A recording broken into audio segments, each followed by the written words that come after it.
हा प्रश्न rotational dynamics या चॅप्टरवर सीईटी 2025 ला आलाय.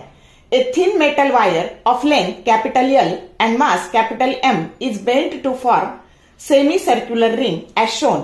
The moment of inertia about x dash is option A ml square by 4 pi square, B 2 ml square by pi square, C ml square by 2 pi square and D ml square by pi square.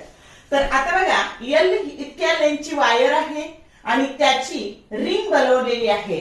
तर आता ह्या x dash या axis बद्दलचा moment of inertia काढायचा आहे. आता हा जो ऍक्सिस आहे तो रिंगच्या डायमीटरला कोइन्साइड होतो आणि म्हणून त्याच्याबद्दलचं मोमेंट ऑफ इनर्शिया असतं mr²/2. पण आता ही जी लेंथ आहे ही काय तर सेमी सर्कल असल्यामुळं आता ऍक्च्युअली लेंथ असती 2πr आणि त्याच्या हाफ झाल्यामुळं हे झालं πr आणि म्हणून ही r काय झाली तर r that is equal to L/π.